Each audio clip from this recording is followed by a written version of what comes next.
أهلاً وسهلاً بكم في فيديو جديد. النهاردة هنتكلم عن الحدث اللي العالم كله مستنيه بحماس وترقب، قرعة كأس العالم 2026، البطولة اللي كل عشاق الكرة منتظرينها بفارغ الصبر. في الفيديو ده هنحلل مع بعض المجموعات، المواجهات المرتقبة، والمفاجآت اللي ممكن تغير كل التوقعات.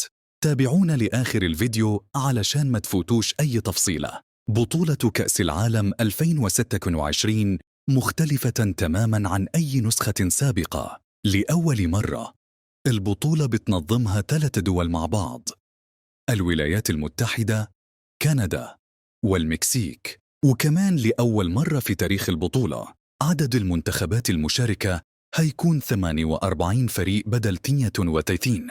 يعني إحنا قدام إثارة من نوع جديد.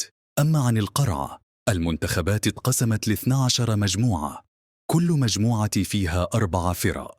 خلونا نستعرض مع بعض أهم المجموعات وتحليل سريع لكل واحدة. المجموعة الأولى، المجموعة دي فيها منتخب البرازيل اللي يعتبر المرشح الأقوى، مع فرق مميزة زي اليابان والسويد.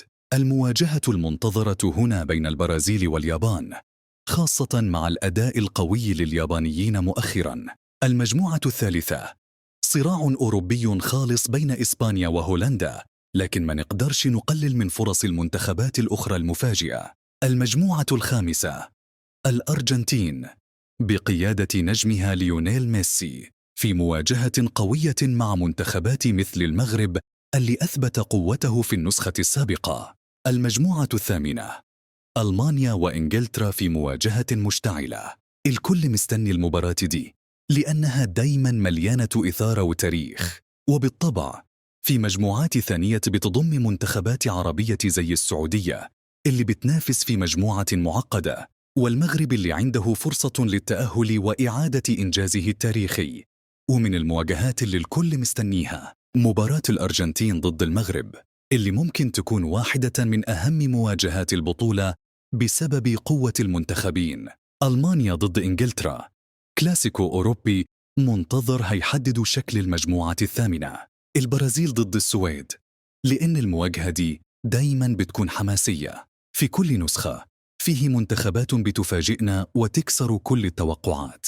في 2022 المغرب حقق إنجاز تاريخي ووصل لنصف النهائي، فهل ممكن نشوف فريق جديد يكمل المسيرة دي؟ دلوقتي دوركم، شاركونا في التعليقات مين أكتر منتخب تتوقعوا إنه يصنع المفاجأة، ومين ممكن يكون بطل النسخة دي.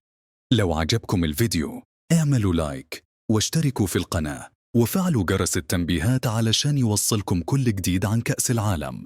أشوفكم قريب في فيديو جديد.